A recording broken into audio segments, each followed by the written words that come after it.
Listo, muchas gracias a todas las personas que nos están acompañando en este webinar. Em, en este espacio queremos con ustedes conversar un poco sobre los resultados del estudio de riesgos y oportunidades en Internet que desarrollamos el año pasado, en 2023, y que gracias a la participación de 87 instituciones educativas alrededor de toda Colombia fue posible.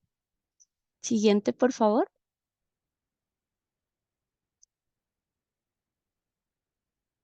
Listo, entonces, como siempre me presento inicialmente, yo soy Julie Calderón, soy psicóloga, coordinadora de proyectos de Aulas en Paz, una de las organizaciones que participó en el desarrollo del estudio y voy a hacer un poco la moderadora de este evento. Siguiente, por favor. Listo, entonces nuestra agenda del día de hoy, primeramente darles la bienvenida a este espacio y agradecerles su tiempo y que se hayan tomado la dedicación para estar con nosotros. Lo segundo es presentarles un poco el estudio de riesgos y oportunidades, presentarles a grandes rasgos qué fue lo que se hizo gracias a su participación. En tercer lugar, les mostraremos los principales aprendizajes que sacamos de este estudio y que van a estar muy concretados para el tema de instituciones educativas, familias y tomadores de decisiones. Y finalmente les presentaremos algunos recursos de algunas organizaciones o entidades como la compañía Tigo, que nos estarán presentando algunos programas que les pueden ser útiles para ustedes. Listo. Entonces, para dar inicio a nuestro primer espacio, tenemos a Diana Gudelo y Viviana Cano. Diana Gudelo es psicóloga de la Universidad de Antioquia y especialista en psicología clínica de la Universidad del Norte y con un doctorado en psicología clínica desde la salud de la Universidad de Granada. Actualmente es la decana de estudiantes de la Universidad de los Andes y tenemos a Viviana Cano, que es socióloga con maestría en gestión de ciencia y tecnología e innovación y es la directora de sostenibilidad y comunicaciones de Tigo. Así que por favor les damos la bienvenida y adelante. Muy bien, pues muchas gracias y nuevamente bienvenidos todos a este encuentro que es especialmente valioso para nosotros como investigadores en esta alianza de la que vamos a hablar en este momento, que solo fue posible gracias a que sus colegios, de las personas que están aquí conectadas y otros que seguro se irán conectando más adelante, pues hicieron posible por su aceptación, por su aporte, por su contribución para que todo el equipo de iCuartil, en nombre de esta alianza de trabajo, pudiera hacer la recolección de los datos, tanto con papás, con profesores, como con los niños, niñas y adolescentes. Entonces, como parte de la responsabilidad, del compromiso ético, pero sobre todo como la responsabilidad que tenemos siempre que hacemos investigación, eh, hay un proceso que es de devolver los resultados, resultados que recibirán cada uno de ustedes en relación con su participación. Ahorita les contamos un poquito cómo va a ser esa estructura, pero hoy de manera general vamos a contarles cuáles son los hallazgos principales. Entonces, lo primero que yo creo que vale la pena insistir como uno de los méritos de este trabajo es en esa posibilidad de haber logrado la articulación intersectorial.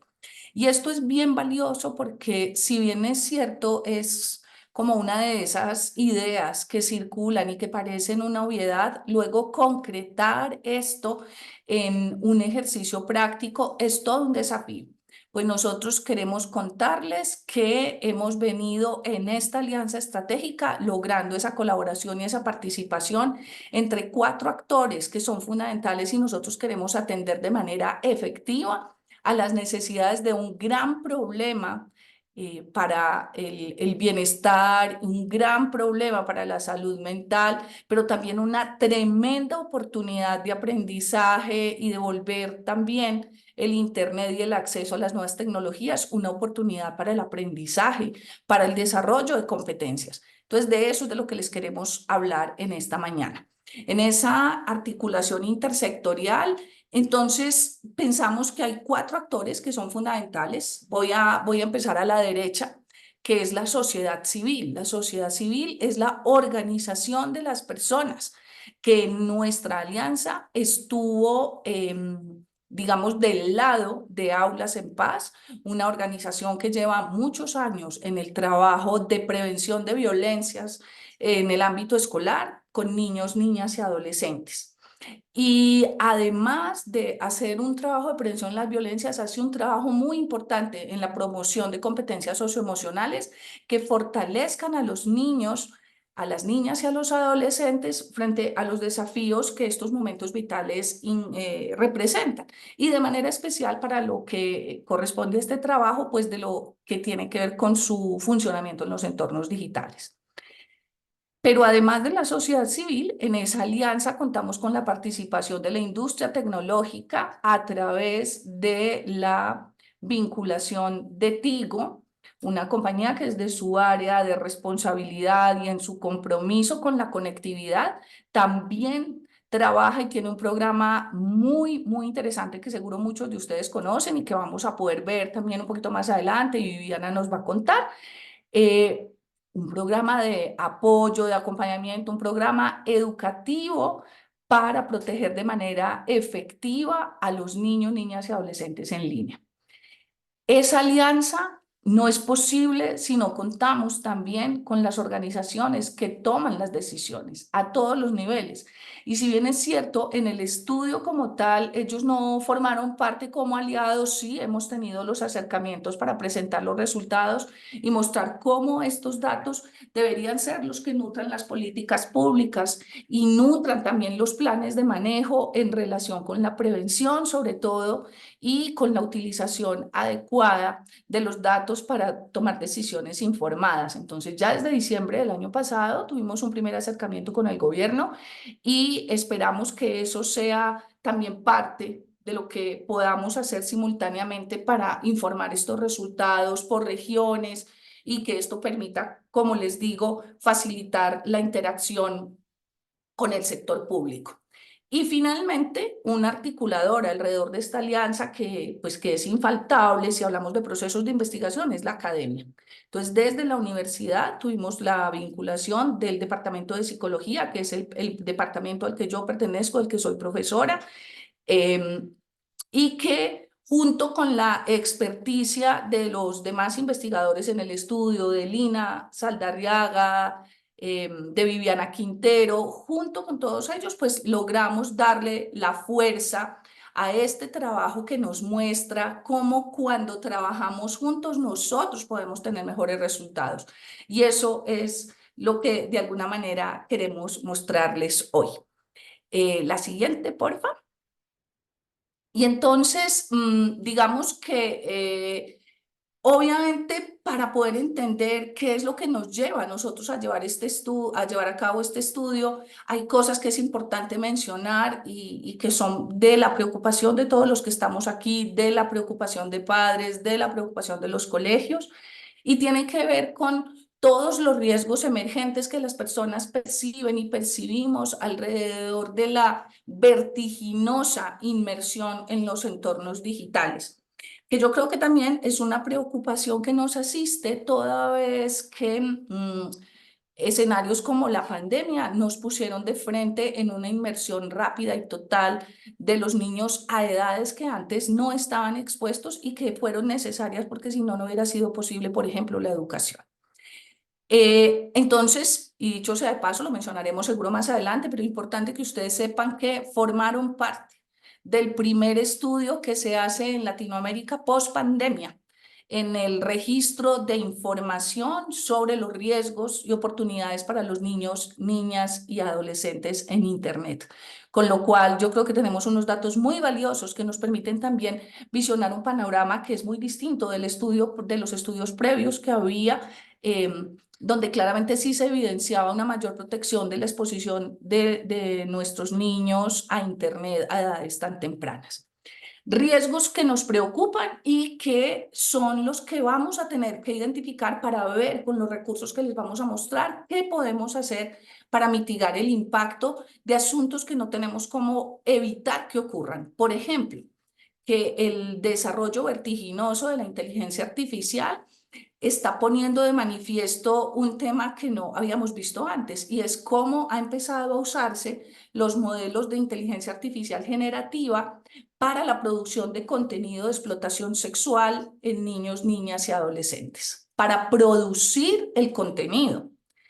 Digamos que eso es algo que era impensable unos años atrás. Ahora con inteligencia artificial generativa eso es posible, pero también es posible y empezamos a identificar lo que a través del uso de esta tecnología puede suceder en relación con las situaciones de cyberbullying, por ejemplo, y cómo esto tiene una consecuencia importante en la reducción del pensamiento crítico, en la capacidad para poner en balance el tipo de contenido, seleccionar los contenidos, validar, no solo en relación con este tema, sino en relación con todos los temas a los que nos exponemos cuando simplemente hacemos un uso irreflexivo de la inteligencia artificial.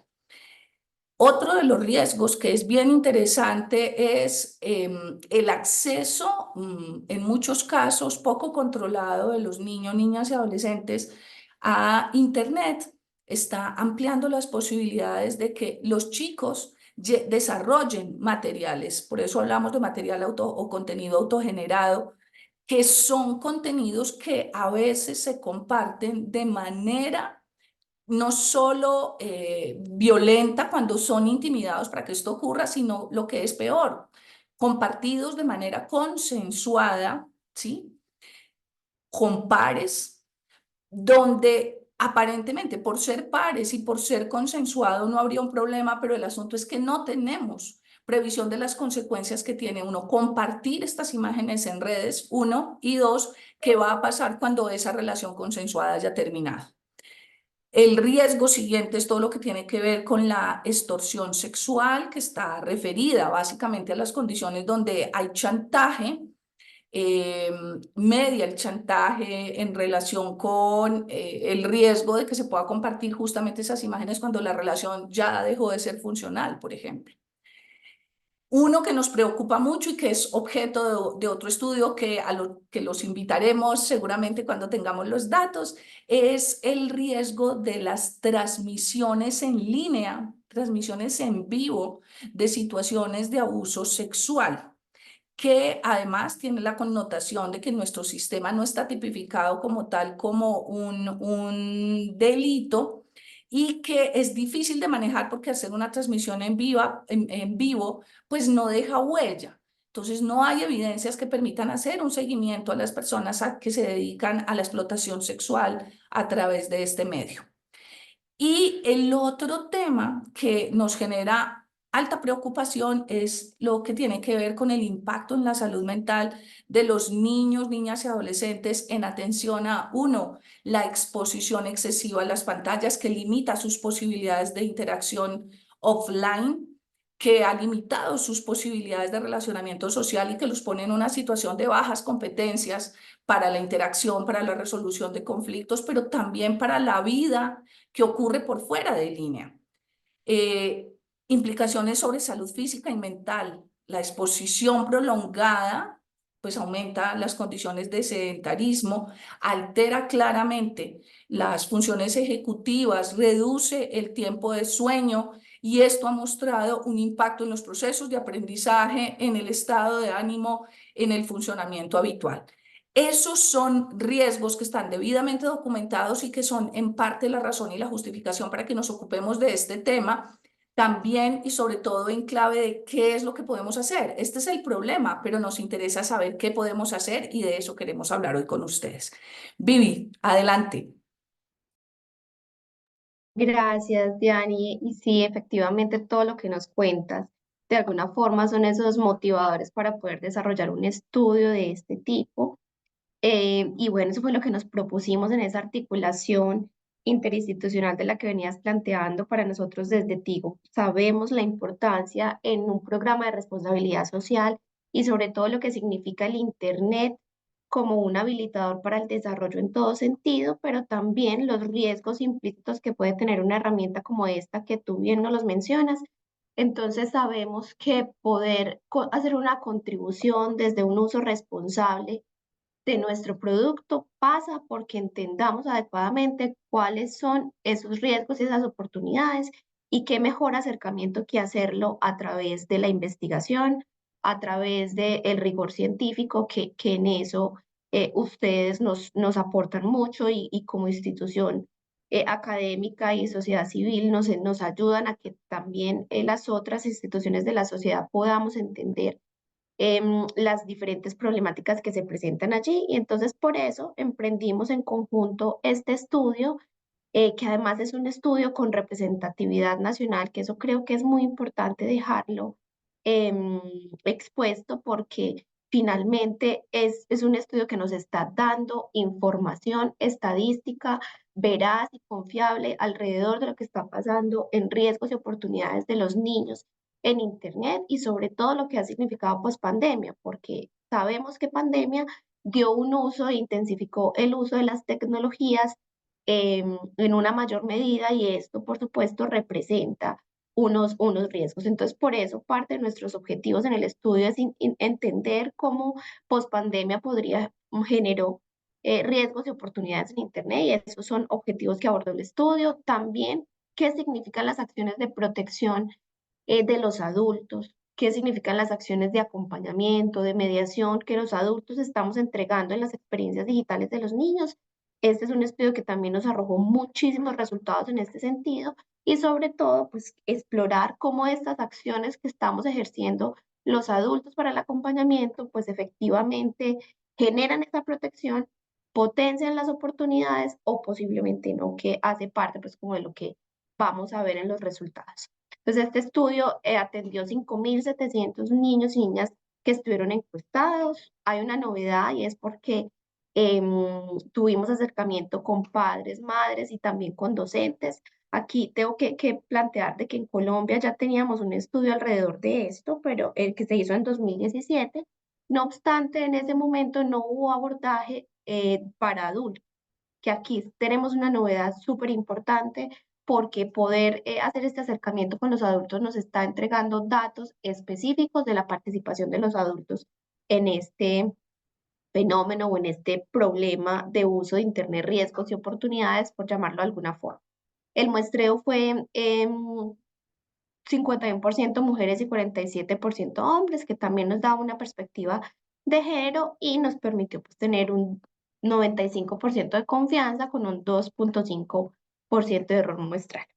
87 instituciones educativas alrededor del país. Ustedes hacen parte de esta muestra y de paso agradecerles por la apertura que tuvieron para que pudiésemos indagar por las diferentes variables y los diferentes temas. Y además esto fue en 41 ciudades del país que nos muestra esta situación nacional y nos contextualiza de por qué estos resultados nos dan datos de insumos del país con los cuales todos vamos a poder trabajar. Ustedes desde las instituciones educativas que representan, nosotros desde la empresa Programa de Responsabilidad Social, la sociedad civil generando nuevos proyectos, entendiendo cómo se pueden activar diferentes mecanismos y la universidad, por supuesto, dándonos nuevos conocimientos y líneas de reflexión y pensamiento alrededor de eso. Entonces, con este estudio y este ficha muestral, ya lo que queremos es compartir con ustedes los resultados puntuales. En este QR los invitamos, en este link los invitamos a que puedan entrar. Van a encontrar los materiales de este estudio desde un informe general para que nos contextualicemos en país, pero también vamos a ver unos específicos que más adelante nos explican cómo vamos a poder trabajar sobre estos insumos. Pero de paso decirles que esta información está disponible para ustedes, que la pueden usar, la pueden compartir, que la idea es que justamente hagan uso de estos datos porque les va a dar muchos insumos para su trabajo en las instituciones educativas. Listo, muchísimas gracias Viviana, muchas gracias Diana por ese importante contexto. En el chat les acabo de enviar el link a la página del estudio de manera general para que miren los resultados. También mediante el correo les hemos estado enviando el informe más a nivel regional para que también lo tengan en cuenta. Y ya para esta siguiente sección, que serían los principales aprendizajes de los resultados de este estudio, tenemos a Lina María Saldarriaga, quien es psicóloga, magíster en psicología de la Universidad de los Andes y con doctorado en psicología del desarrollo de la Universidad de Concordia de Canadá. Actualmente es la directora de operaciones de Hablas en Paz. Y por otro lado tenemos a Viviana Quintero, psicóloga experta en protección a la niñez en línea, diplomada en comunicación digital estratégica y analista de abuso sexual en línea, certificada por la Asociación de INHO. Adelante. Muchas gracias, Yulisita, y muchas gracias a todos. Creo que esta presentación que hicieron Viviana y Diana fue maravillosa porque nos pone en este tono curioso de entender estos resultados. Y Vivi y yo les vamos a hablar más de un lugar en donde lo que hicimos fue un ejercicio de tratar de traducir toda esta investigación, como les mostró Viviana. Esto fue una investigación gigante con un montón de niños y de niñas, con un montón de papás, con un montón de mamás y de docentes. Pero lo que quisimos hacer en este ejercicio, que es solamente dirigido a los colegios y pues obviamente las entidades territoriales que participaron en el estudio, queríamos tratar de dar un paso más allá. Los resultados los presentamos hace ya un par de meses. Ustedes pueden ver esa presentación de resultados en el canal de YouTube de Tigo y hay información en esta página donde les acaba de compartir los resultados Viviana. Pero este es un ejercicio de traducción de conocimiento, de sentarnos a pensar, como era parte del compromiso con ustedes, qué era lo que íbamos a hacer con estos resultados cuando ustedes terminaran de participar en el estudio. Entonces, la idea es que todo esto que les presentemos aquí lo van a encontrar en lo que les mandó Viviana, lo van a encontrar en el resultado, en el informe de resultados particulares para instituciones educativas que han estado recibiendo en sus correos electrónicos mediante las invitaciones a este evento. Y pues obviamente que quede abierto el espacio para que ustedes puedan utilizar las herramientas y todas estas cosas que les vamos a presentar. Entonces, pues ahora sí, manos a la obra. Entonces, ¿cuáles fueron los principales aprendizajes? Digamos que, como Diana y Vivi les contaron, la, la cantidad de información que nosotros recogimos tenía el propósito de explorar las experiencias digitales de los niños, niños y adolescentes de nuestro país, la relación que estos niños y niñas tienen con sus padres o con los adultos que los acompañan en los entornos digitales y cómo eso se relaciona con cosas importantes o fenómenos importantes que nosotros vemos en la niñez, en la adolescencia, como son temas de salud mental, bullying, cyberbullying, trastornos de conducta alimentaria, cosas de ese estilo. Entonces, si uno coge todos esos resultados, puede organizarlos de tal manera que piense en aprendizajes específicos para las familias y para las instituciones educativas y aprendizajes específicos para pues las entidades territoriales y los tomadores de decisión, porque creemos firmemente que alrededor de estos resultados hay un montón de datos importantes. Entonces, aunque vamos a ver algunos números, los números no van a ser lo importante o no van a ser la conversación central, sino lo que nos dicen esos números y cómo podemos utilizarlos. Entonces, empecemos a pensar. Hay una serie de datos que son muy importantes en términos de las actividades de los niños.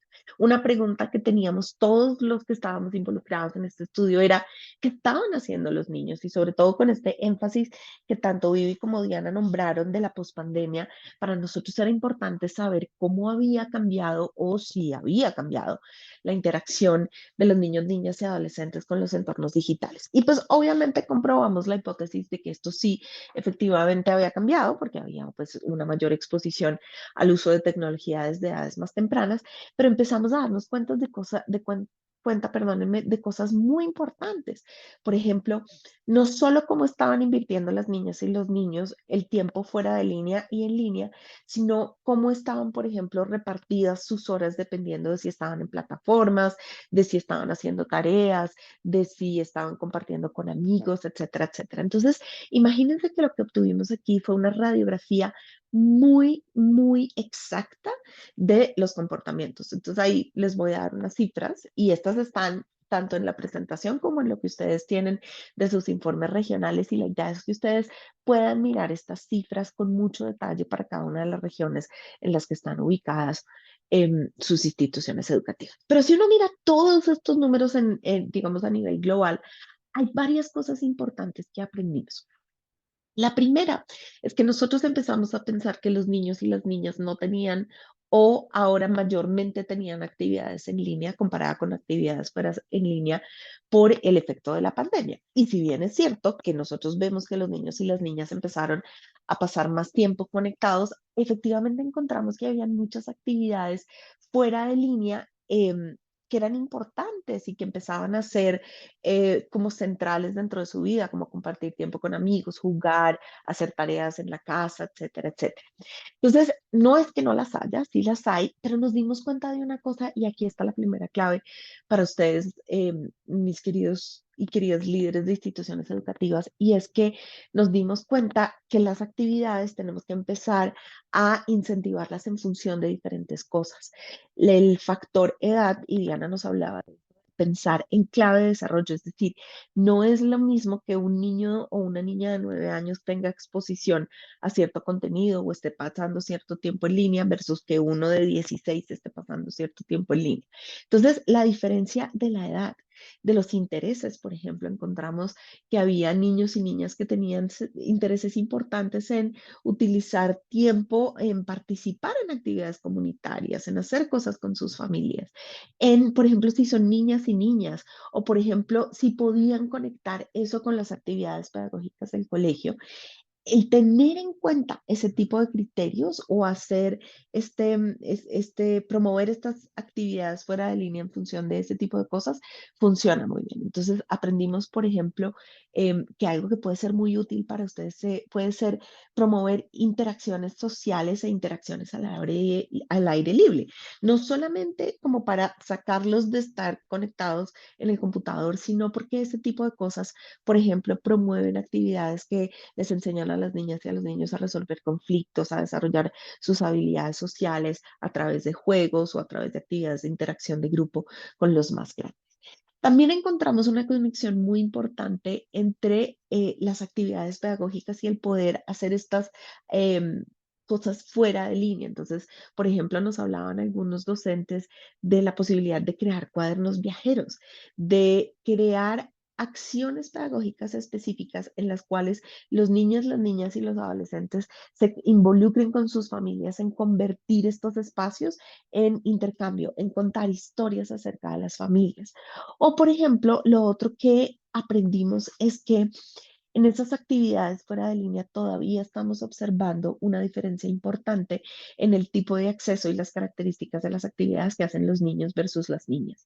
Entonces, ahí hay un llamado importante a revisar cómo estamos, por ejemplo, planeando actividades deportivas, planeando actividades de grupos o actividades físicas, y promover que en la participación tanto de niños como de niñas sea similar.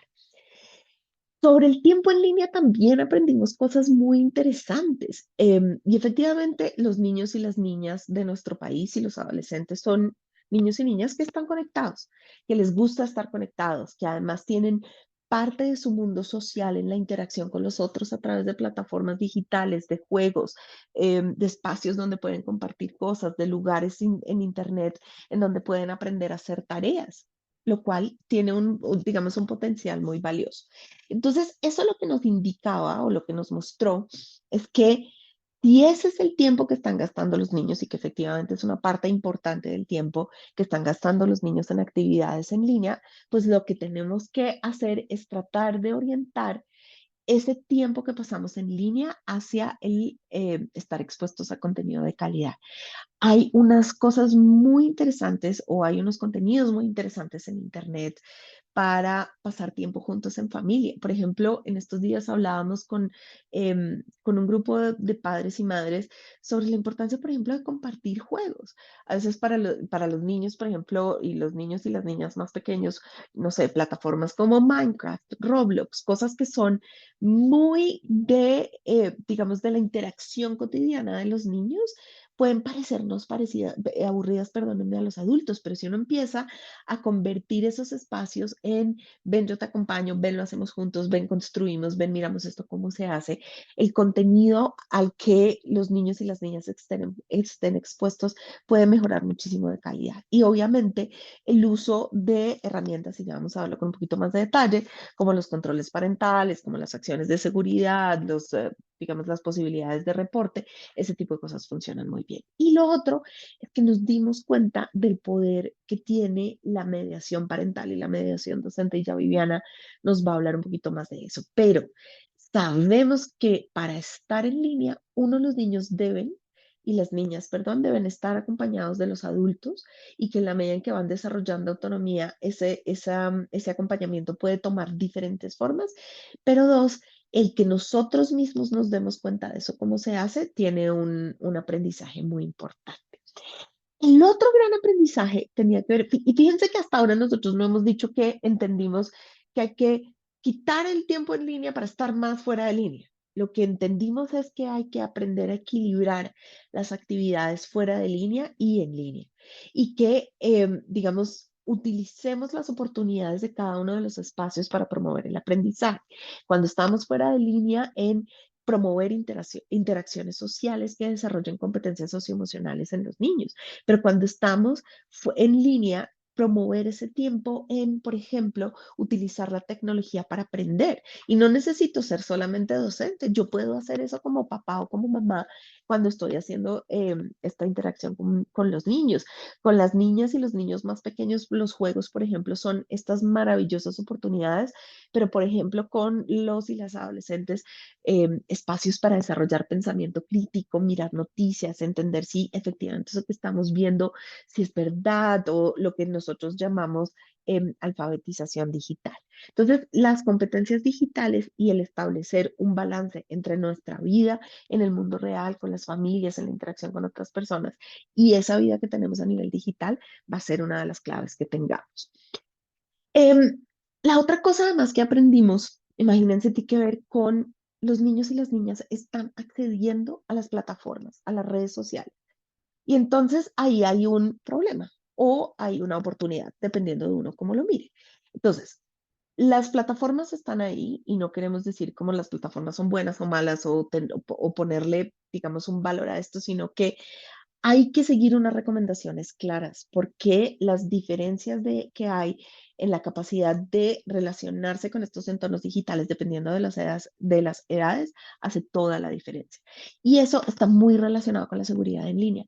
Fíjense que nosotros empezamos a ver que los riesgos variaban dependiendo de las edades. Y en la medida en que tengo menos edad, soy más chiquito, más chiquita, el riesgo aumentaba. Y cuando yo tengo no tengo las capacidades que necesito para poder interactuar con estas plataformas digitales, bien sea porque no tengo la edad o bien sea porque no he desarrollado las habilidades, entonces aumentamos los riesgos. Y eso es cierto en toda la muestra, en todas las regiones, en todas las edades.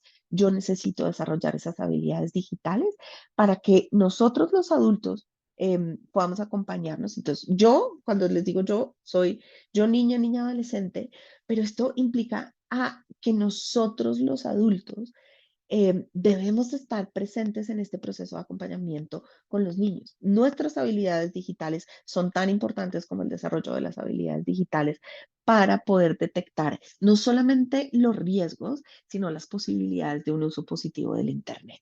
Fíjense que, por ejemplo, además empezamos a encontrar en esta muestra cosas muy particulares. Empezamos a ver que los niños y las niñas están expuestos a imágenes y contenido sexual de manera muy temprana. También empezamos a ver que los niños y las niñas están reportando un uso excesivo de Internet y que ese uso excesivo de Internet está relacionado con conflictos familiares, con, por ejemplo, una sensación de incapacidad de poderse desconectar o de quedarse sin comer o sin dormir. Y como nos explicaba Diana, uno de estos riesgos grandes que tenemos ahora es que el uso de los entornos digitales de una manera inapropiada puede estar relacionado con problemas importantes de salud mental o con problemas de interacción como el bullying o el cyberbullying, del que también tenemos datos en el estudio. También además nos dimos cuenta que hay un montón de riesgos alrededor digamos, de este uso de Internet que exponen a los niños y a las niñas a cosas como ver imágenes que son inapropiadas, no solamente a nivel de contenido sexual, sino, por ejemplo, de violencia, o que los ponen en riesgo porque les dan esta falsa sensación de seguridad que en la medida en que yo conozco a una persona a través de un computador estoy seguro, no está aquí, no me va a hacer nada, pero, por ejemplo, empezamos a ver que los niños, niñas y sobre todo adolescentes empiezan a estar mucho más dispuestos a conectarse con personas extrañas que conocieron en Internet. Entonces, aquí hay un llamado muy importante a nosotros, padres, madres, cuidadores e instituciones educativas, para prevenir esas experiencias. Aquí yo puedo resumirles este aprendizaje en algo muy importante y es, nosotros les preguntamos a los niños, niñas y adolescentes si ustedes los adultos o si nosotros los adultos estábamos ahí para acompañarlos. Y algunas veces nos decían sí, sí están, no es que no estén, pero en general están es para restringirnos o para cambiar el tiempo o para decirnos que no, o para hacernos caer en cuenta de algo mal, pero no para construir relaciones de confianza. Y este es el punto de la prevención de las relaciones, de las experiencias negativas en línea. En la medida en que yo creo un ambiente en la que los niños y niñas tengan la confianza de venir a decirme, ¿sabes qué? Me encontré esto o alguien me está pidiendo esto, es uno de los mejores factores protectores y eso se puede trabajar en las escuelas y en las familias. En las escuelas se puede hacer a través de la construcción conjunta con las familias, como estábamos hablando de Alianza Familia Colegio, de este tipo de herramientas o de empezar a hacer eso de lo que nos va a hablar Vivi en un segundo, de la mediación como un ejercicio muchísimo más activo. Y ya para cerrar esta parte, pues obviamente encontramos un punto de salud mental esencial y es hay una relación importante entre la exposición a contenidos nocivos y los indicadores negativos de salud mental. Eso lo vimos en todas las regiones y en todas las edades. En la medida en que yo estoy más expuesto a situaciones como cyberbullying o puedo ver más imágenes con contenido sexual o tengo más acceso a contenido violento, yo empiezo a reportar más indicadores negativos de salud mental. Y eso es muy importante. Entonces, ojo, aquí hay un llamado al monitoreo de contenidos y a las habilidades de afrontamiento, no solamente de las niñas y de los niños, sino también de nosotros los adultos. ¿Qué vamos a enseñar o cómo vamos a hacer nosotros para manejar con los niños y en las niñas este tipo de situaciones? Mi Vivi, cuéntanos de lo que aprendimos de los adultos. Mil gracias, Linis. Entonces, bueno, sí, en línea con todo esto que tú nos has venido contando respecto a las familias y las instituciones educativas, un rol que surge también es el rol de los adultos, no pensando en los adultos únicamente como papás, mamás y cuidadores, sino también como los docentes, los directivos docentes y en general todos los adultos que actúan como agentes educativos de los niños, niñas y adolescentes. Entonces, ¿qué fue lo que encontramos básicamente cuando empezamos a revisar el tema de mediación adulta para el uso de tecnología? Por un lado, cuando nos enfrentamos a las habilidades de padres, madres y cuidadores, una cosa que encontramos es que la mayoría de los adultos en la familia en el contexto hogar o familia, piden apoyo de los niños y niñas para aprender cómo usar Internet. Una cosa que surge que es muy curiosa acá es que pareciera que los adultos saben qué hacer para estar seguros en línea, pero no saben cómo hacerlo. Y en ese saber qué hacer, pero no saber cómo, lo que hacen es pedir apoyo de los niños y niñas, pero hay cosas que empiezan a llamarnos la atención. Por ejemplo, el 63% de ellos no sabe cómo comprobar la veracidad de la información.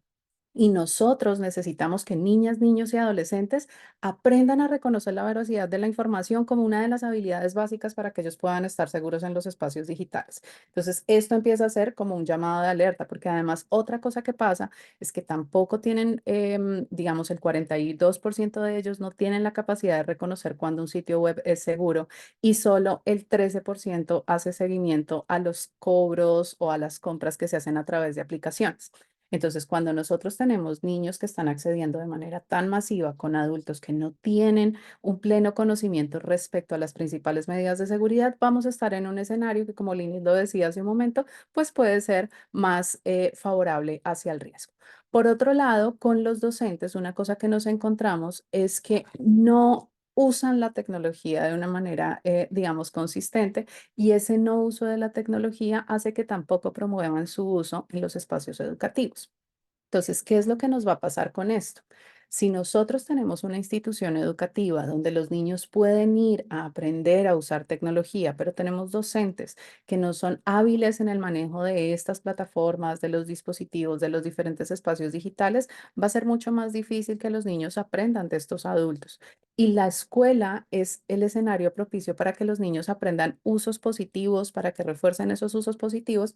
Y si lo conectamos con papás que aprenden de los niños, esta también es una manera de llevar, digamos, esa seguridad digital a los entornos familiares. Entonces, acá va a ser muy importante que nosotros revisemos como esta parte de las habilidades digitales de los adultos, cómo están los adultos en materia de uso de la tecnología que estamos suministrando o a la cual estamos teniendo acceso desde la institución educativa. Lini, si quieres pasar a la siguiente. Entonces, cuando empezamos a revisar quiénes son los que acompañan a los niños, niñas y adolescentes en esos usos de tecnología, encontramos que existen diferentes actores. Aquí nos vamos a centrar en 3 actores fundamentales, básicamente porque el enfoque que nosotros tuvimos fue en la familia y en el colegio. No quiere decir que no hayan más, sí hay más actores que están acompañando a los niños, pero nos vamos a enfocar en estos 3. Por un lado, tenemos un 22% de hermanos que son los que están acompañando a niñas, niños y adolescentes en este uso de Internet, 18% de papás, mamás y cuidadores y 3% de docentes. Entonces, ¿qué es lo que vemos acá? Que el acompañamiento adulto en general es bastante bajo. Nosotros no tenemos adultos que estén acompañando de manera activa a los niños. No es la mayoría de los adultos quienes acompañan y esto es una percepción que también tienen los niños. ¿Qué pasa también? Que al no estar los adultos acompañando, entonces va a ser más difícil que los niños ubiquen a los adultos como sus referentes digitales, es decir, que recurran a ellos cuando una situación de riesgo se presenta. Esto en la práctica uno como lo ve en los colegios con los niños, cuando uno va a hacer las actividades de seguridad digital con los niños en el colegio, lo que se encuentra es que los niños le preguntan a uno si está bien contarle al hermano mayor que tiene 15 o 16 años, cuando algo malo pasa en Internet. Y lo que encontramos es un escenario de desprotección y esto pasa básicamente porque los niños piensan que eso que pasa en Internet, tal vez sus papás o los docentes o en general los adultos que tienen alrededor no lo entiendan tan bien.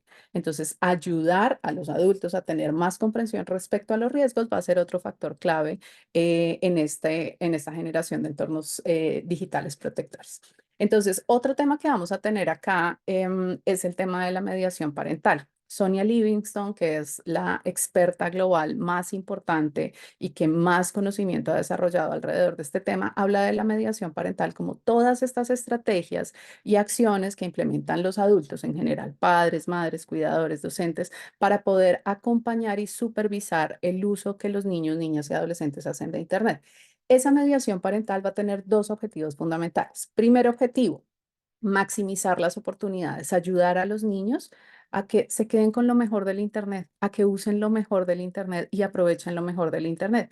Pero al mismo tiempo, el otro objetivo de la mediación parental es reducir al máximo los riesgos, es evitar que los niños, niñas y adolescentes estén expuestos a situaciones que generen riesgo o daño dentro del espacio digital. Siguiente. Entonces, en línea con esto, ¿qué vamos a encontrar? Existen diferentes estrategias de mediación que nosotros pudimos ubicar dentro de la muestra que analizamos y dentro de ellas encontramos la mediación técnica. Esta mediación técnica es básicamente el uso de herramientas tecnológicas que permiten controlar el acceso a diferentes contenidos, a diferentes espacios de Internet y controlar el tiempo que las niñas, niños y adolescentes pasan en Internet. Entonces, cuando nosotros empezamos a revisar qué es lo que sucede, encontramos como una cierta disparidad. Por un lado, encontramos que los niños reportan que la mayoría de los papás no están utilizando este tipo de herramientas. Entonces, por ejemplo, encontramos que no se utilizan software de control parental en el 65% en el caso de los niños, pero tampoco, por ejemplo, encontramos que haya un seguimiento, digamos, a través de estas plataformas. Y otra cosa que encontramos es que más bien el uso es más del lado de los sistemas de antivirus, más para controlar riesgos asociados a virus, a spam. Y por otro lado, solo el 22% de los niños nos dicen que efectivamente sus padres hacen un seguimiento a través del control parental. Por el lado de los padres, madres y cuidadores, por el lado de los padres, madres y cuidadores, encontramos que El 60% de los papás y mamás no están utilizando este tipo de herramientas. Este tipo de herramientas porque van a ser útiles e importantes, porque si nosotros tenemos papás, mamás y cuidadores que están trabajando, que están haciendo otras actividades para garantizar el cuidado y protección de los niños, esos papás, mamás y cuidadores no van a poder estar el 100% del tiempo acompañando a los niños, niñas y adolescentes. Y eso hace que requieran herramientas técnicas para poder extender esa protección en los momentos en los que ellos no están. Y eso que nos pasa en la familia, nos pasa casi que igualito en la escuela. Es exactamente lo mismo, con, digamos, el factor adicional que en la escuela muchas veces los docentes, que son como los acompañantes directos, los mediadores directos, pues no tienen acceso a las estrategias de control y monitoreo porque estas están más a un nivel institucional. Entonces, una cosa que se desprende de acá es que sería una buena idea que como instituciones educativas nos pensáramos en cómo podemos aplicar controles o filtrado para esos contenidos, para ese tiempo, a nivel global dentro de la institución educativa, que sean amigables con esa mediación, que paralelamente, esperaríamos que sea más activa, puedan hacer los docentes y las familias. Entonces, luego vamos a tener la mediación restrictiva, que es cuando ponemos reglas para restringir el uso, limitar el tiempo, limitar los contenidos o actividades que los niños y niñas pueden hacer en línea.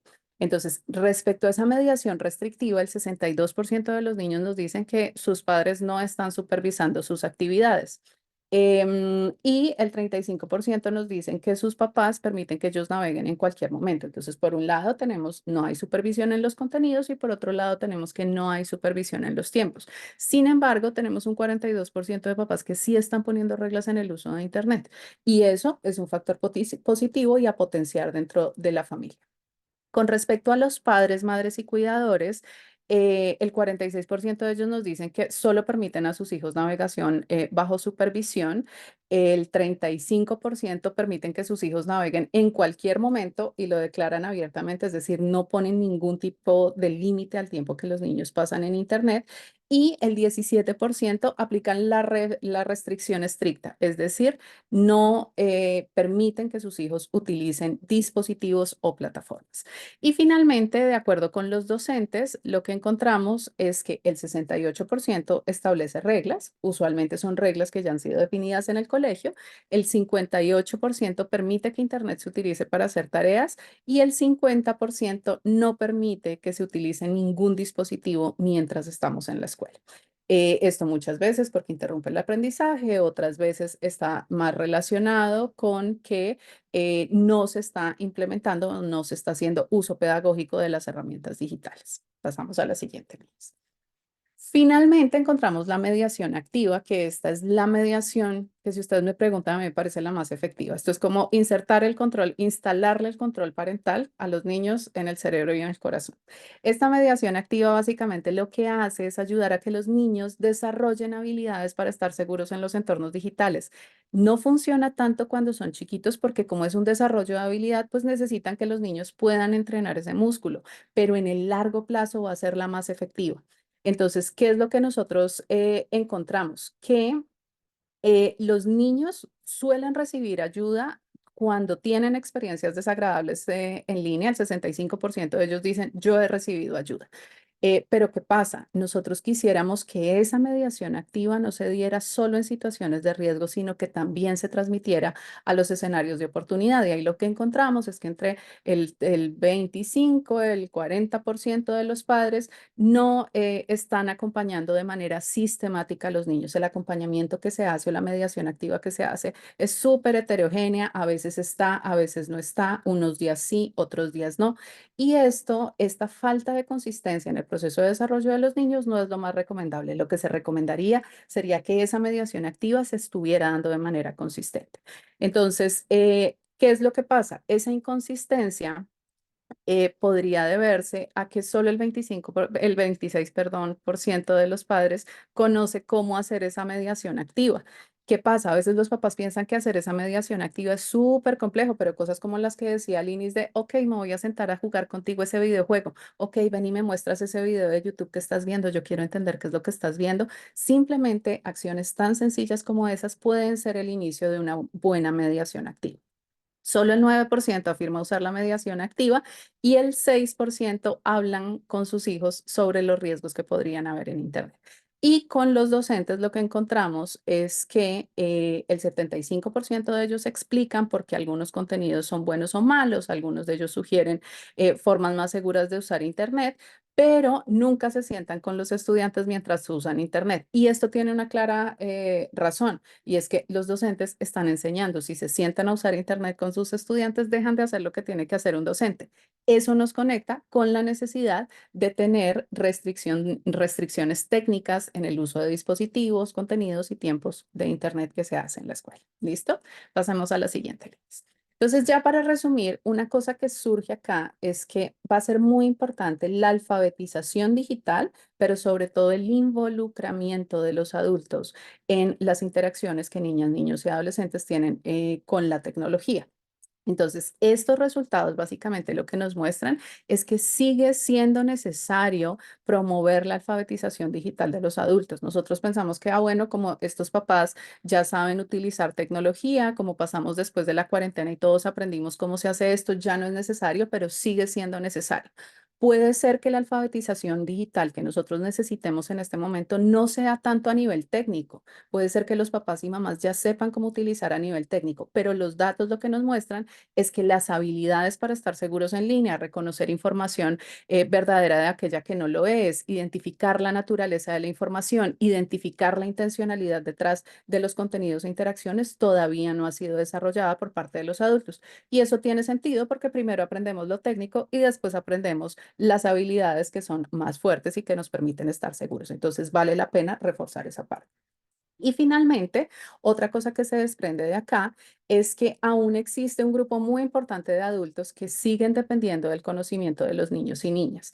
Eso no es malo. Digamos que nosotros, después de que llega esta web 2.0, ahora que estamos ya como en la época de la inteligencia artificial, está bien que nosotros como adultos podamos intercambiar conocimientos con los niños, podamos aprender de ellos y de sus experiencias. Es una cosa súper positiva y de hecho esa es la base de la mediación activa. Sin embargo, es necesario que nosotros tengamos adultos mucho más entrenados y capacitados para que no toda la carga respecto a cómo utilizar Internet de forma segura quede en cabeza de los niños. Y finalmente, otra cosa que tenemos es esta inconsistencia y heterogeneidad en la mediación activa de la tecnología. Necesitamos hacer que esta mediación, que este acompañamiento sea mucho más consistente, que pueda estar conectado en la casa y en el colegio y que podamos ayudar a estos niños a navegar con más tiempo o más espacios acompañados por parte de los adultos. Y aquí te doy de nuevo la palabra, Linis, para que sigas con tomadores de decisiones. Súper, Vivi, ya vamos a empezar la última sección antes de los recursos, pero quería decir algo muy, como resaltar algo que dijiste que es muy importante. Y es que probablemente como muchos de estos adultos que tenemos ahora con siendo padres, madres y cuidadores de los niños fueron nativos digitales ellos mismos, hay muchas cosas de tecnología que pueden saber y eso está bien, pero no es lo mismo saber de tecnología que saber acompañar a los niños y a las niñas en el uso de la tecnología. Y eso es un elemento importante para las instituciones educativas y para las familias, porque a veces nos puede quedar esta falsa seguridad de que si yo sé, no sé, yo no me varo usando un programa, una plataforma, teniendo una cuenta, reportando a alguien, significa que eso es igual a que yo sé acompañar a un niño o una niña en el uso de la tecnología. Y ahí es donde nosotras, con estos resultados y con los análisis que hemos hecho entre todas las organizaciones, nos hemos dado cuenta que está el quid del asunto. Muy bien. Ya para terminar, vamos a hablar un poco de lo que aprendimos para la política pública. Fíjense cómo hemos ido atravesando como este camino de entender cuáles son las cosas que los niños y las niñas hacen, cuáles son los riesgos a los que se enfrentan, cuáles son las cosas que saben en términos de seguridad, que es, digamos, cómo se dan las características y la dinámica de esa relación entre los adultos y los niños y niñas en el entorno digital. Y esto nos da pistas muy claras y muy sencillas para las familias y para las instituciones educativas. Pero si uno da un paso hacia atrás y un poco pone en perspectiva esto de lo que nos estaba hablando Vivi ahorita, lo que nos presentaron Diana y Viviana al principio. Empezamos a entender que el uso responsable de Internet y la relación que establecen las niñas y los niños y los adolescentes en los entornos digitales no solo depende de unas habilidades de las personas, sino de que haya un marco a nivel de política pública que los proteja. Entonces, tratamos de resumirles esa comprensión en 7 cosas muy sencillas. La primera es que es muy importante que se implementen políticas de protección en línea. Colombia es un país que a nivel de protección de niños y niñas tiene un montón de leyes y tiene, digamos, comparado con otros países latinoamericanos o países de habla hispana, tiene un, digamos, acervo de leyes importante. Sin embargo, nos hemos dado cuenta que muchas veces el cumplimiento de esas leyes es donde falta trabajo, falta implementación o falta rigurosidad. Entonces, hay muchas cosas de estas que se podrían manejar de manera adecuada, de los riesgos que encontramos, que se podrían manejar de manera adecuada, perdónenme, garantizando el cumplimiento de estas leyes o de estos marcos legales que en muchos de los casos son, digamos, ricos en términos de la cantidad de información y de herramientas que dan. Por otro lado, hay un tema del sistema de protección a la niñez. Todos sabemos que esto es importante, todos sabemos que necesitamos enfrentarnos a un riesgo real. La evidencia que les estamos mostrando les dice, venga, efectivamente sí, esto es problemático, pero si nosotros no destinamos, nosotros tomadores de decisión, no destinamos recursos específicos para fortalecer estos sistemas de protección, y estos sistemas de protección tienen que ver no solamente, por ejemplo, con esto de alfabetización digital, sino que aquellos niñas y niños que son víctimas de las situaciones que tienen que ver con abuso sexual en línea puedan ser o les podamos garantizar que reciban un apoyo psicológico y legal necesario. Si no hacemos eso, va a ser muy difícil que los sistemas funcionen, porque en últimas lo que pasa es que yo digo, bueno, esta es la ley, bueno, ya pasó este problema y resulta que aquí está mi víctima y esa impunidad es lo que permite que ese ciclo se repita. La otra cosa es que desde la política pública, esto que nos estaba mencionando Vivi sobre la alfabetización digital y la mediación adulta es, digamos, se puede hacer de una manera muy sencilla, no solamente para incorporar de manera efectiva dentro de los PACE de las instituciones educativas temas que tengan que ver con el uso de la tecnología, de que los docentes la incluyan, que las familias puedan relacionarse también con esto, que los niños la incluyan, sino que, digamos, aprendamos a relacionarnos con el Internet como comunidad educativa de una manera segura y constructiva. Entonces, ahí hay un elemento muy importante. Lo otro que se los mencioné ya es que el estudio sí nos mostró una brecha de género importante y que las niñas y mujeres necesitan oportunidades específicas o intencionadas para que puedan utilizar la tecnología de la misma manera que lo hacen los niños hombres. Entonces, eso también, abrir espacios en los cuales se abran programas de STEM especialmente para niñas, se facilite que las niñas accedan a la tecnología, que tengan programas dirigidos especialmente a ellas, funcionaría muy bien para cerrar estas brechas digitales. El otro tema tiene que ver con orientar el bienestar digital y creo que eso ya lo hemos dicho como de varias formas distintas, pero es que desde la política pública podamos decir, vea, lo importante para las familias es que aprendamos estas cosas. Aquí hay unas claves buenísimas. Miren esto que presentó Vivi.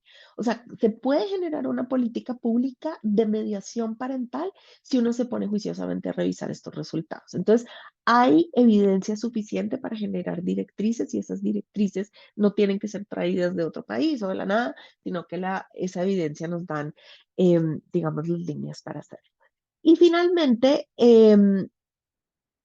este llamado, fíjense que, y aquí me voy a volver a la primera diapositiva que nos presentó Diana, sobre la importancia de la articulación intersectorial. Este ha sido un proceso de aprendizaje entre la sociedad civil, la industria y la academia sobre cómo podemos abordar un problema o entender un problema desde nuestras 3 perspectivas.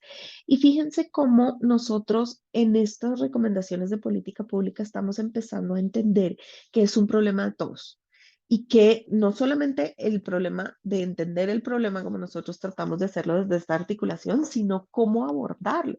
Entonces, por ejemplo, cómo desde la política pública se pueden crear estrategias para hacer con el sector privado en las cuales se promuevan normas y prácticas éticas para la protección de niños y niñas adolescentes en el entorno digital, políticas de seguridad de las compañías, políticas de seguridad de las instituciones educativas. Ese tipo de cosas pueden facilitar. Y hay una final que yo creo que está muy interesante y que hay todo el campo para que lo hagamos, y es cómo podemos trabajar de la mano, por ejemplo, con los servicios de proveedores de Internet o con las compañías de tecnología para hacer que la gente pueda relacionarse de una manera más segura con esto.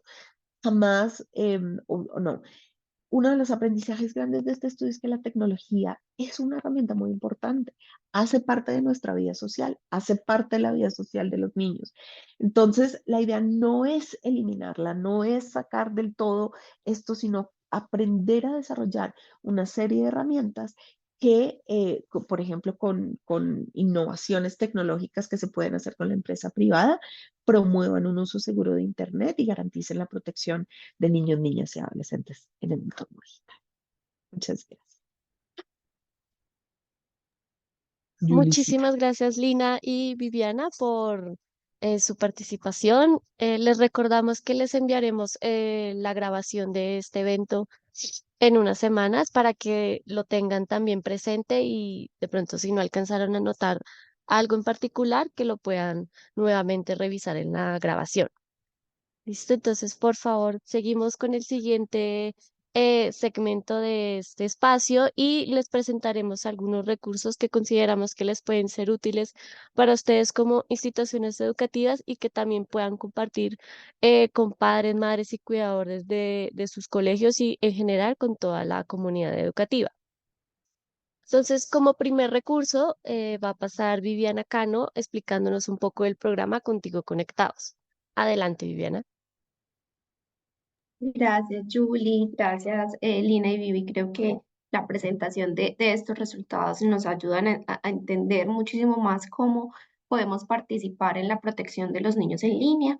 Entonces, aquí queremos presentarles el programa de responsabilidad social de Tigo que se llama Contigo Conectados y lo que está buscando es promover un uso responsable y creativo del Internet de tal forma que podamos aprovechar esta herramienta en función de las oportunidades, en función del aprendizaje, en función de la educación, de expandir todas las habilidades y las dimensiones del desarrollo de los niños y las niñas, de tal forma que las experiencias de los adultos también en Internet, pues sea ese compañero que permite que potencie estos temas. Entonces, Contigo Conectados es un programa que está pensado en una perspectiva 360 grados.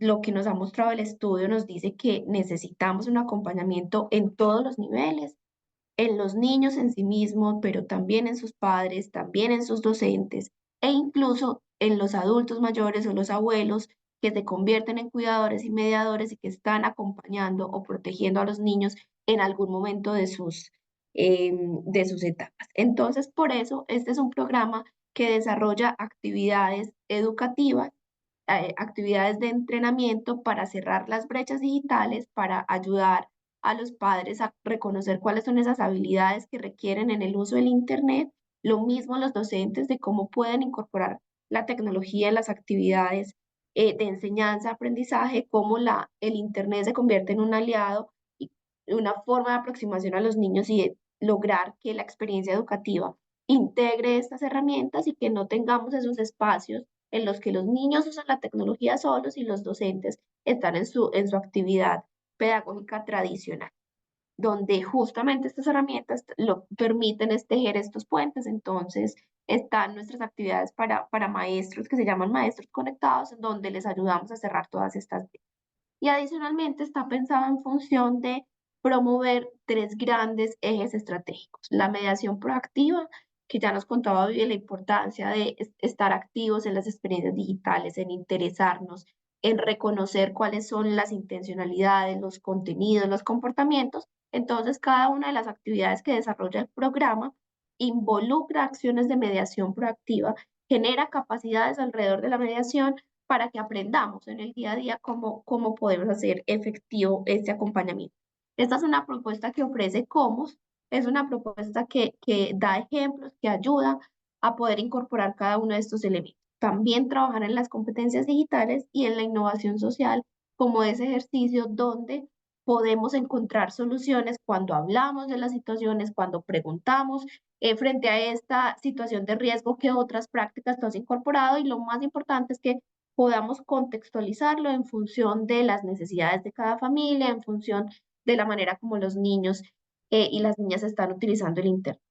De esta forma, pues hay 9 temas que giran entre riesgo y oportunidad y que vamos a ver integrados en las diferentes actividades que estamos planteando. Aquí hay algo muy importante, y es que, por ejemplo, para los niños estamos en un espectro amplio porque trabajamos con los niños de 6 a 9, los preadolescentes de 10 a 12 y luego los adolescentes de 13 en adelante, porque sabemos que las experiencias digitales cambian de acuerdo al momento y a las edades que tienen los niños. Entonces, por eso que nuestra propuesta y nuestro portafolio aborda cada uno de estas edades para que podamos entregar elementos prácticos y acompañamiento a los diferentes públicos, como les he contado. Entonces, vamos a ver un video cortito que nos muestra rápidamente cuáles son las actividades que tenemos por público, porque el interés de esto es que ustedes puedan llevarlos a sus instituciones educativas. Ahorita les voy a contar el cómo, pero vamos a prestar atención a este video para que vean cómo esto podría pasar en su institución.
Este video muy rápidamente nos muestra cuáles son las oportunidades que podemos llevar a sus instituciones educativas, pasando por los niños en cada uno de los grados escolares y por edades, con padres de familia de su comunidad educativa. Me congelé. Comunidades educativas, padres de familia de la comunidad educativa, también los docentes de sus comunidades educativas, y si quisieran podemos ver la forma de llegar a los adultos mayores o adultos con brecha digital que están alrededor de su institución. Entonces, contarles que también esto nos ofrece recursos que están disponibles en digital, en nuestra página web que estamos viendo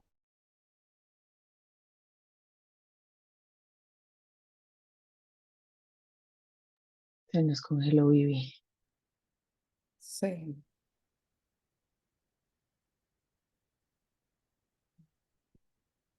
Démosle unos segundos y si no, seguimos Vivi Quintero. Ok. Igual creo que nos ha podido presentar como todos los recursos. Yo no sé si Julián está ahí o también se congeló. Bueno, ahorita que vuelva nuestra Vivi, les contamos un poquito, pero ya creo que nos faltaba solamente hablar de algunos de los recursos pedagógicos. Entonces, si quieres, sigue Vivi. Eh, Dale. Digamos que en general con este tema de Tigo es acceder a esta página web que ustedes encuentran allí. También ellos han dispuesto este correo electrónico sostenibilidadtigo@tigo.com.co. La idea es que cuando ustedes los contacten, digamos, se hace este primer contacto con ellos y una vez ustedes los contacten, la idea es poder revisar qué actividades buscan implementar. Usualmente desde el programa Contigo Conectados, lo que se recomienda es poder hacer una intervención 360, que es básicamente una intervención donde puedan incluir a los niños, a los docentes, a las familias y a los abuelos, si es el caso que aplica para la institución educativa. Una vez se hacen estos acuerdos previos, se definen las actividades. Lo siguiente es agendar los diferentes públicos de acuerdo a la disponibilidad de la institución educativa. Se concerta la agenda y ya con esto cualquier institución podría tener este tipo de capacitaciones y espacios pedagógicos. Linis, ujú. ¿quieres decir algo? No, que creo que sí, Alex, si me ayudas a darle acceso a Julián Burgos, ahí está, en ese computador está Viviana. em, y nos puede comentar un poquito. Creo que no tiene habilitado ni el micrófono ni la cámara. Ya quedó habilitado. Listo, Ya está. Mm. ya estás por ahí. Muchas gracias, no. Y pues finalmente lo que les contaba Vivi, eso es el que podamos compartir con ustedes en su institución educativa este portafolio. Es sencillo, nos escriben a este correo electrónico y ya los contactamos para que podamos ponernos de acuerdo en modo, tiempo, lugar, cuál es el momento que más se ajusta a sus condiciones y a sus necesidades. Entonces aquí estamos súper disponibles para poderlos acompañar en caso que sea su interés. Muchas gracias Viviline por el respaldo. Vale. Bueno, entonces sigamos, Vivi, hablemos de Bueno, rutas de atención. entonces continuamos con las rutas de atención. Este recurso que les queremos compartir es un recurso que desarrollamos durante 2022, 2023 y parte de 2024 junto con el equipo de Aulas en Paz, con Linis, con José Fernando Mejía, y fue un recurso súper interesante porque lo desarrollamos mientras hacíamos apoyo a las instituciones educativas para gestionar situaciones de riesgo que habían ocurrido en entornos digitales, en la institución educativa, en conexión con los entornos digitales. Entonces, parte de lo que buscamos es compartir este recurso que sale desde la práctica, desde el acompañamiento que hemos hecho a los colegios, desde hacer el seguimiento a casos reales, pero que también queremos que ustedes puedan utilizar y si pueden retroalimentar para irlo optimizando. Entonces, si quieren, vamos con la siguiente diapositiva. No sé quién está compartiendo. Listo. Entonces, para comenzar, ustedes saben que nosotros tenemos en el contexto colombiano nuestra ruta de la ruta RAICE, que es la ruta para la atención integral para la convivencia escolar y que aplica para todas las instituciones educativas a partir de la ley 1620. Entonces, ahí nosotros vamos a tener como diferentes componentes que nos ayudan a tener una acción mucho más efectiva entre las situaciones de riesgo. Por un lado, tenemos el Comité Escolar de Convivencia, que usualmente está conformado por el rector, el personero, el orientador, los coordinadores o docentes de convivencia, los representantes del Consejo de Padres y del Consejo Estudiantil. Este comité de convivencia es casi que el ente articulador de esta ruta de atención integral de convivencia escolar. Usualmente las acciones, las definiciones, como el libreto de lo que hace el Comité de Convivencia Escolar está incluido en el manual de convivencia y en este manual de convivencia básicamente lo que nosotros vamos a encontrar son pautas de conducta que básicamente son pautas y acuerdos de comportamiento para los diferentes miembros de la comunidad educativa. Unas veces esas pautas de conducta están directamente en el manual de convivencia, otras veces pueden extenderse a pautas o códigos de conducta específicos, por ejemplo, en el caso de la atención de situaciones de violencia sexual, o en otras ocasiones pueden hacer parte incluso de los manuales internos de trabajo para el caso de los docentes. Y finalmente tenemos los protocolos de atención, que son procesos que nosotros seguimos o procedimientos que seguimos para atender las situaciones de riesgo que se presentan en la institución educativa y en los casos en los que sea necesario activar rutas externas. Vamos con la siguiente, por favor. Entonces, teniendo en cuenta esto, nosotros tenemos 3 tipos de situaciones dentro de esta ruta de atención integral de convivencia escolar. Las situaciones tipo 1, que hacen referencia a conflictos o situaciones esporádicas que se presentan de manera esporádica dentro de la institución educativa y ante quienes deben intervenir son los docentes que identifican esa situación o los directores de cada uno de los grupos. Luego vamos a tener las situaciones tipo 2, que son más situaciones mucho más específicas relacionadas con agresión escolar o acoso escolar, lo que conocemos como bullying o intimidación escolar, y ciberacoso o cyberbullying. ¿Qué vamos a tener como característico en estas situaciones tipo 2? Número 1, que se den de manera sistemática o repetida. En el caso del acoso escolar o la intimidación escolar o el bullying, es que se presenten más de una vez, que se presenten con una sistematicidad de una repetición constante. En el caso del ciberbullying tenemos un tema y es que no se tiene que presentar muchas veces, pero si, por ejemplo, esa agresión es expuesta a través de una plataforma digital de manera pública, ahí ya la consideraríamos como una agresión sistemática y repetida, porque si esa agresión la ven 100 personas, la comparten 50, la comentan 18, pues vamos a tener que cada una de esas interacciones que tuvo esa única agresión se convierte en sí misma en otra agresión, lo que da el carácter de sistematicidad y repetición. Y lo otro es que genere daño, genere una afectación a la salud de las personas que están involucradas. En este tipo de situaciones, quienes deberían intervenir son el equipo psicosocial.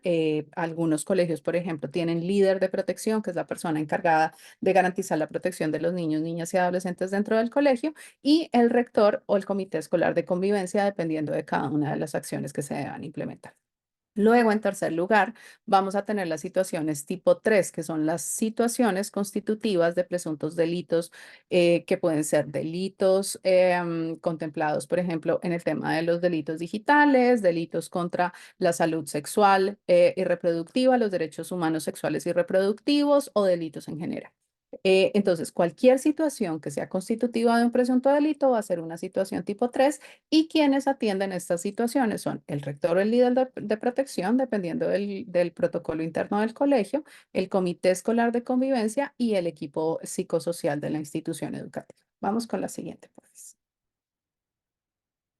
Entonces, dentro de esas situaciones de violencia que se pueden presentar, cuando nosotros vemos estas situaciones dentro de los entornos digitales, lo que vamos a encontrar es que en el tipo 1 encontramos las agresiones generales que se pueden dar a través de un meme o un mensaje que pudo haber sido ofensivo, o diferencias o conflictos que se generan por la interacción en línea. En las situaciones tipo 2 claramente encontramos el ciberacoso y en las situaciones tipo 3 encontramos, por ejemplo, la grabación sin consentimiento de contenidos embarazosos o situaciones sexuales, la difamación o la afectación a la honra y al buen nombre, la divulgación no consentida de contenidos íntimos y cualquiera de los delitos sexuales que están contemplados en el Código Penal y que utilicen las TIC para ser cometidos a través de ellas. Vamos con la siguiente, por favor. Entonces, vamos a tener unos mínimos requeridos para la atención en este tipo de situaciones. Entonces, en el caso de las situaciones tipo 1, lo primero es tener estrategias para la identificación de esas situaciones de conflicto o agresión. Aquí deberíamos preparar a la comunidad educativa para que cualquiera pueda detectar que una situación de esta se presentó. Luego, el docente que presencia la situación, detiene la situación de agresión. La idea es que esa detención de la situación de agresión sea una detención asertiva, no agresiva, y realice una mediación pedagógica orientada a que los niños y niñas puedan reflexionar acerca de la forma en la que están resolviendo los conflictos. Este tipo de situaciones tienen un manejo netamente pedagógico y la idea es que posterior a ello es necesario adelantar acciones de promoción y prevención y hacer seguimiento a los estudiantes que se hayan visto involucrados. Por otro lado, vamos a la siguiente. Allí tenemos las situaciones tipo 2, donde básicamente lo que vamos a encontrar es que nuevamente se da esa identificación, pero en muchos casos la identificación de situaciones, por ejemplo, de ciberacoso o de intimidación escolar, son situaciones que podrían no ser tan claras y requerir más información. Entonces, si es el caso, deberíamos buscar más información sobre la situación y en caso de que no se presenten daños a la salud, establecer acuerdos y guardar máxima confidencialidad y respeto por la identidad de las víctimas. Y adicionalmente, si quieres, vamos atrás un segundo, si se llegan a presentar daños a la salud, entonces deberíamos hacer primeros auxilios psicológicos, remitir a salud para que se pueda hacer la atención correspondiente a través del EPS, convocar a la familia de los estudiantes involucrados y reportar al sistema de información unificada para la convivencia escolar.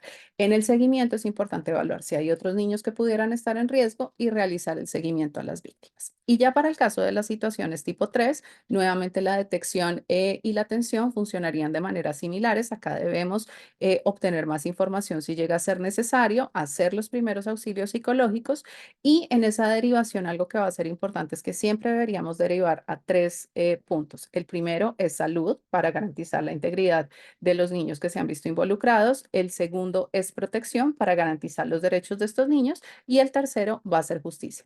Como siempre, tanto en las situaciones tipo 1, 2 y 3, vamos a tener que guardar confidencialidad y respeto hacia la dignidad de las víctimas, evaluar siempre si hay otros niños y niñas y adolescentes que pudieran estar en riesgo y hacer seguimiento en caso de que tengamos una reincidencia en este tipo de situaciones. Vamos con la siguiente. Entonces, esto que ustedes ven acá, digamos que eso que nosotros les acabamos de mostrar son los mínimos básicos de la atención. Si yo quisiera hacer lo mínimo porque no tengo los recursos, porque fue una situación que acabó de suceder y necesitamos reaccionar rápidamente, esos serían los mínimos. Y este que ven acá y el siguiente son ejemplos de cómo instituciones educativas en diferentes ciudades de Colombia han estructurado sus propios protocolos, sus propias acciones para poder tomar decisiones muy rápidamente cuando este tipo de situaciones se presentan. Recomendaciones. Cuando se presenta una situación, si no tenemos protocolos, vale la pena ir a los mínimos requeridos para que podamos cumplir con eso que se requiere para garantizar la seguridad y protección de los niños. Si ya tenemos un protocolo, aplicamos el protocolo que tenemos y revisamos si nos funcionó. Si algo no funcionó, podemos cambiarlo, podemos ajustarlo, pero siempre deberíamos ceñirnos a esos procedimientos que tenemos establecidos para poder estandarizar la atención y garantizar que los niños estén mucho más seguros.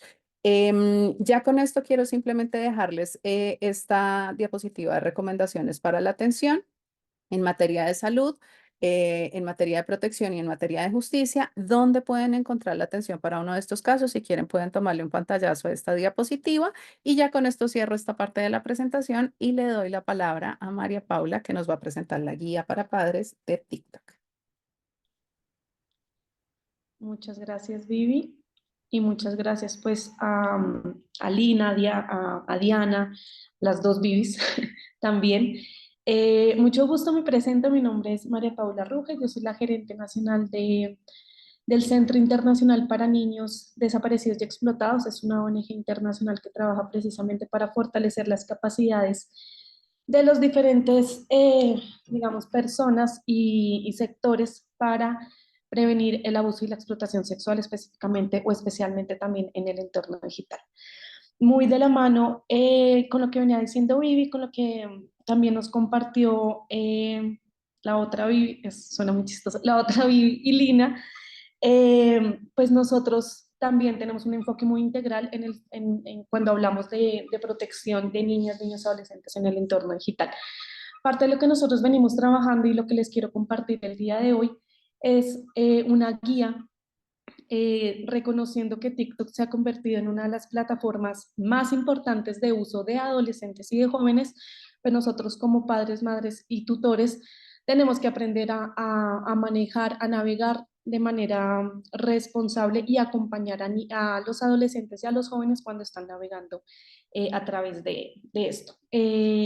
Para empezar, digamos que en términos generales, contarles un poco que TikTok no es una red social, como comúnmente podemos llamarla.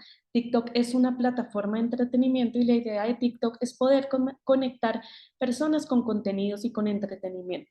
TikTok es una plataforma diferente en varios aspectos a otras, porque su algoritmo está basado en el descubrimiento, en los intereses de las personas. En la medida que les gustan los videos, que les gustan los contenidos, TikTok se va aplicando para cada una de las personas en particular. Entonces, en la medida que yo tenga, yo tenga mi cuenta, seguramente mi cuenta no va a ser la misma o no vamos a poder ver los mismos contenidos que yo estoy viendo en la cuenta de otra persona, porque definitivamente pues la plataforma lo que quiere es poder enfocarse o enfatizar en los intereses y en los contenidos que les puede llegar a gustar a las personas. TikTok sí es un lugar incluyente en donde pues cualquier persona puede tener una cuenta y ahorita les digo también las restricciones para tenerlo, pero sí defiende la inclusión y la diversidad. Entendiendo que es una cuenta de entretenimiento, se puede ver millones o cualquier cantidad de contenidos. Sin embargo, nos hemos dado cuenta que estos contenidos lo que se quiere llegar es poder inspirar creatividad y alegría.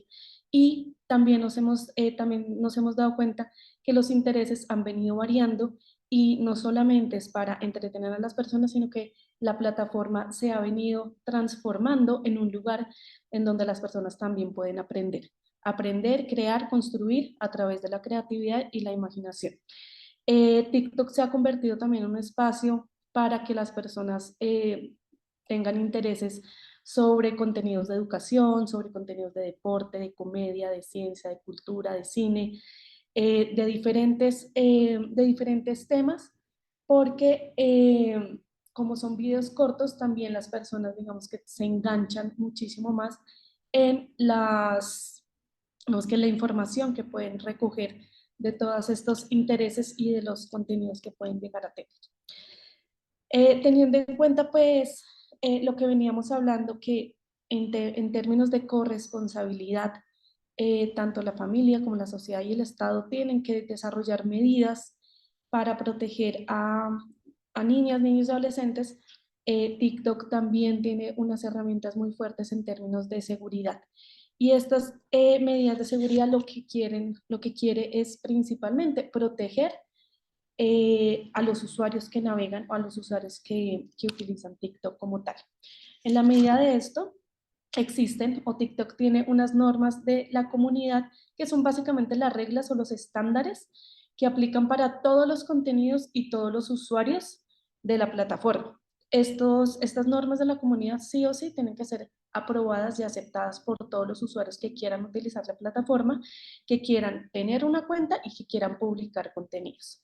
Y en ese sentido, hay 7 temáticas o 7 contenidos, 7 categorías grandes que están completamente prohibidas dentro de la plataforma como tal. Están, digamos que asociadas primero a la seguridad y el bienestar de jóvenes y adolescentes, que aquí vamos a hablar un poco más en detalle más adelante, pero también hay otras conductas y hay otros contenidos y comportamientos que son completamente, digamos que prohibidos como tal.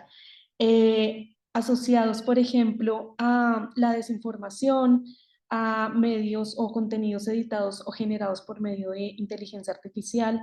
Está completamente prohibido contenidos asociados o comentarios alusivos al suicidio o a las autolesiones, a los trastornos alimenticios, al tráfico o a la trata de personas, a la violencia sexual, no solamente contra niñas, niños y adolescentes, sino también violencia sexual contra los adultos, las personas adultas.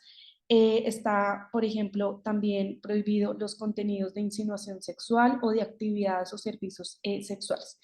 Digamos que en términos generales hay estas normas lo que quieren llegar es a proteger a los usuarios, es a protegerlos contra contenidos que pueden llegar a ser nocivos, pero también comportamientos que pueden afectar la integridad de las personas, especialmente los adolescentes y los jóvenes.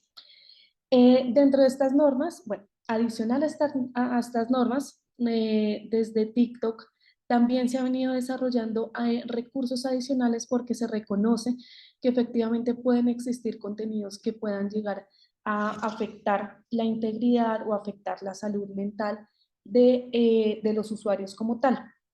Y para eso pues no solamente se han desarrollado diferentes estrategias, diferentes acciones dentro de la plataforma, sino también se han creado otros recursos adicionales asociados, por ejemplo, a la publicidad y datos personales. Se cuenta con una guía de bienestar o una guía para nuevos usuarios que pues utilicen de manera responsable la plataforma como tal, pero también teniendo en cuenta que efectivamente reconocemos que existen algunas situaciones que pueden afectar el bienestar de los usuarios. También hay unas guías muy puntuales para poder acompañar y manejar situaciones asociadas, por ejemplo, a los trastornos alimenticios, a prevenir el acoso o el ciberacoso, recursos contra la violencia sexual, la desintoxicación digital, es decir, de qué manera podemos desconectarnos de la tecnología para pues, a realizar, digamos que, otras actividades como tal.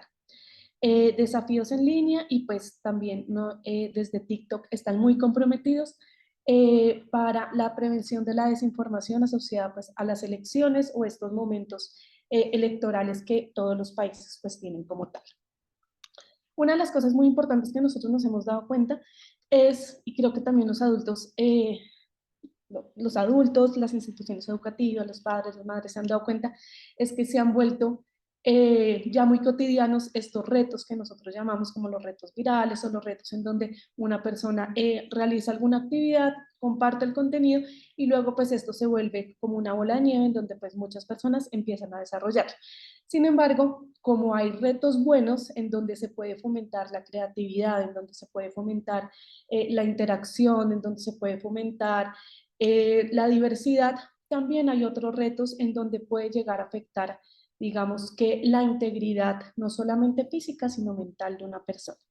Y acá lo que nosotros queremos o lo que nosotros hablamos es cómo podemos hacer antes para manejar un reto, o sea, para identificar si este reto puede llegar a ser peligroso, puede llegar a afectarme a mí o puede llegar a afectar a otras personas. Y aquí hay una regla de, digamos que los cuatro pasos. Primero, detente, piensa, decide y actúa. Detente es para pensar en si este video o este contenido que tuviste, cómo te hizo sentir y qué es lo que quieres hacer con él. O sea, qué es lo que sientes, cómo quieres responder ante esto. Luego piensa qué tan arriesgado es. Te va a afectar a ti, va a afectar a alguien más, va a poner en riesgo tu vida o va a poner en riesgo la vida de otras personas. Luego toma una decisión responsable, independientemente que todas las personas o muchas personas lo estén realizando. Sí es muy importante que desarrollemos en los adolescentes y en los jóvenes un pensamiento crítico para que ellos mismos sean capaces de tomar una decisión de decir, si hago esto, ¿cuáles podrían llegar a ser las consecuencias? Y el último es actúa. Entonces, actúa no solamente en realizarlo o no realizarlo, sino también en reportar la situación.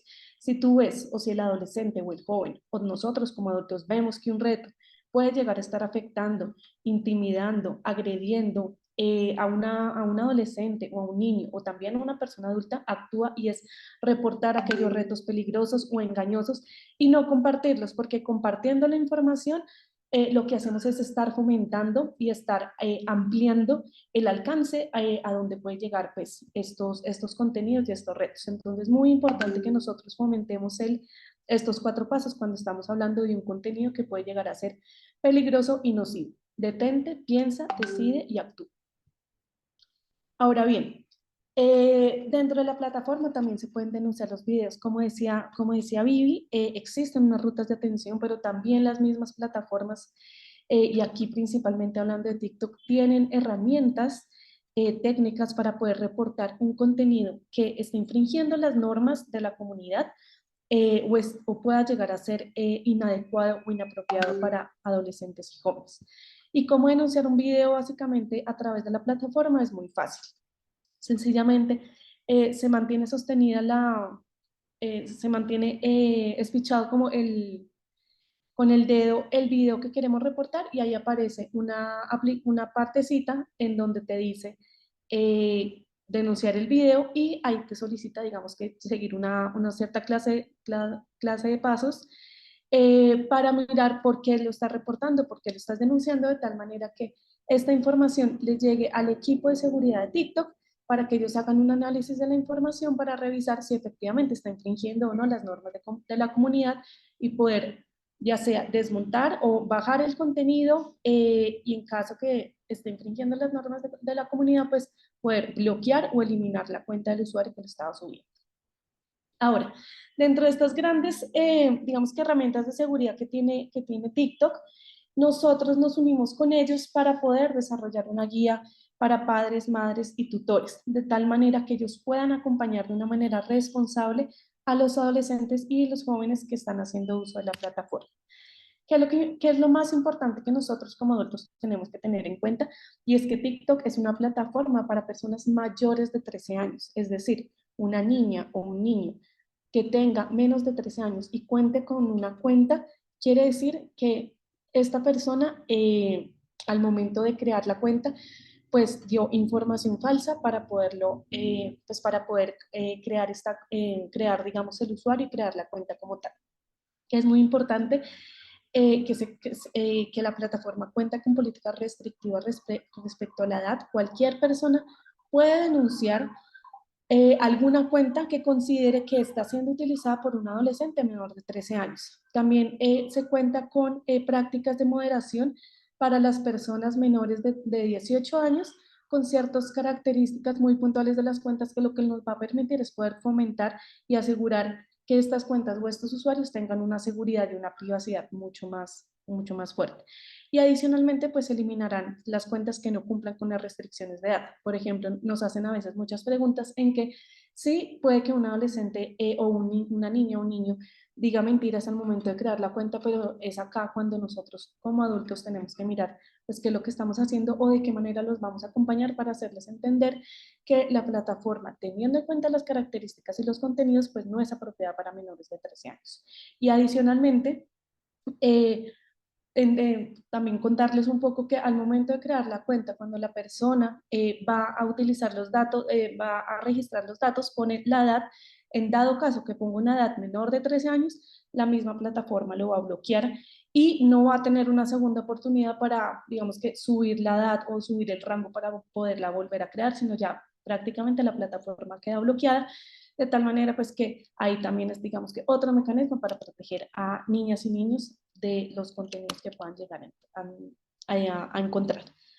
Ahora, ¿cuáles son los diferentes límites o herramientas para proteger a los adolescentes y a los jóvenes? Hay dos características. Todas las cuentas menores de 16 años son privadas por defecto, es decir, no pueden, usuarios que no sean amigos, no pueden, digamos que, identificar o aceptar solicitudes de personas desconocidas. No se puede, ellos no pueden realizar o no pueden compartir mensajes directos con otras personas. Y hay una característica muy pues, particular y es que no pueden hacer duetos con otros usuarios. Tampoco se pueden descargar los videos de los adolescentes menores de 16 años o de los contenidos que las cuentas menores de 16 años puedan llegar a subir. Y para las cuentas entre los 16 y los 18 años, digamos que nosotros, TikTok también tiene o como se ha identificado, existe una característica muy particular y es que las personas pues pasan mucho tiempo en línea. Y en ese sentido pues también se ha desarrollado una herramienta para limitar el tiempo en la pantalla a máximo 60 minutos entre los 16 y los 18 años, independientemente que sea, independientemente que se utilice al día diferentes videos o en diferentes tiempos, es como la sumatoria de los 60 minutos. Se prohíben también los live y tampoco las personas pueden recibir regalos virtuales.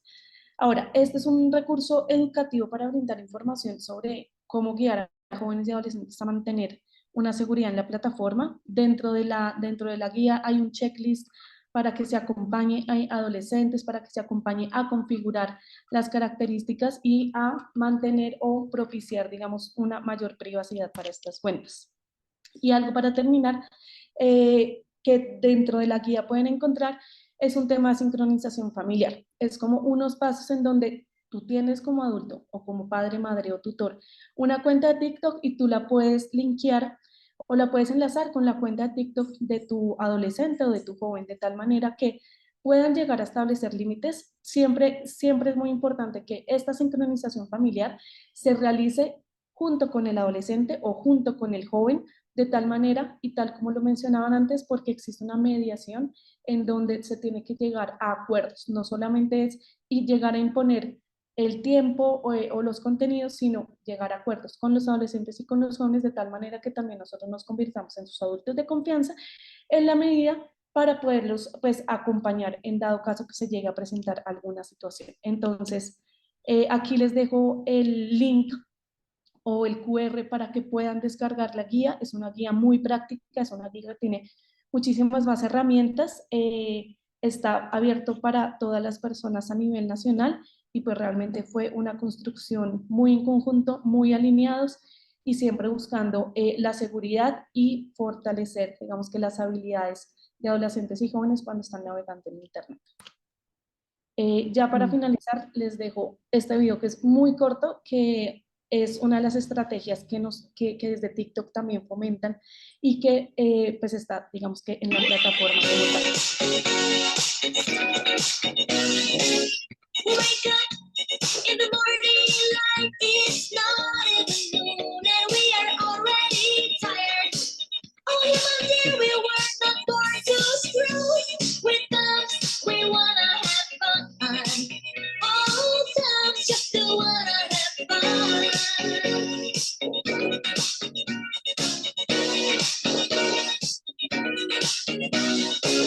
The ball lights all day and night. Oh no, we want more control over screen time. Oh, human dear, please help us at once. With us, we wanna have fun. Oh, come just to wanna have fun. Wanna have fun.